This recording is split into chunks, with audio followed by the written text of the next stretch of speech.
Motorcycle स्वारात चाकूने धमकावत 2 लाखाचा ऐवज चोरट्यांनी लंपास केला।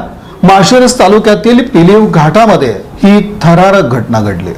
माळशिरस तालुक्यातील पिलीव घाटात मोटरसायकल स्वारास अडवून त्यास 4 चाकी गाडीत जबरदस्तीने बसवून एका घरात नेऊन गळ्याला चाकू लावून मारहाण करून त्याच्याकडील रोकड, सोन्याची अंगठी आणि फोनपेद्वारे रक्कम असा 1,89,000चा ऐवज जबरदस्तीने काढून घेण्यात आला। ही घटना शनिवारी पिलीव घाटातील सोळेवाडी गावाजवळ रात्री 10 वाजता घडली।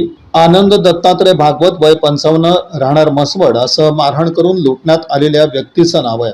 त्यांनी दिलेल्या फिर्यादीनुसार पोलिसांनी या प्रकरणी 2 महिलांसह 6 जणांना अटक केली आहे। छाया माने, पूनम माने, शंतनू माने, रितेश सावंत, स्वप्नील कुदळे, शुभम कोळेकर सर्वजण राहणार माळशिरस अशी आरोपींची नाव आहेत। फिर्यादी हा मोटरसायकलीवरून जात असताना आरोपीनं त्याला अडवून कारमध्ये जबरदस्तीने बसवून पाणीव गावातील एका घरात नेलं। तिथं गळ्याला चाकू लावून मारहाण केली आणि जवळील सोन्याची अंगठी, 20,000ची रोकड आणि फोनपेद्वारे 99,000 असा 1,89,000चा ऐवज जबरदस्तीने काढून घेतला।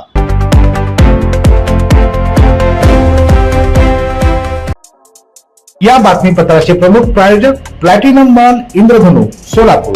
सोलापुरातील सर्वात प्रतिष्ठित इंद्रधनु सोसायटीचा नवीन भव्य कमर्शियल प्रोजेक्ट आता रेल्वे स्टेशनच्या अगदी शेजारी शहराच्या मध्यवर्ती ठिकाणी।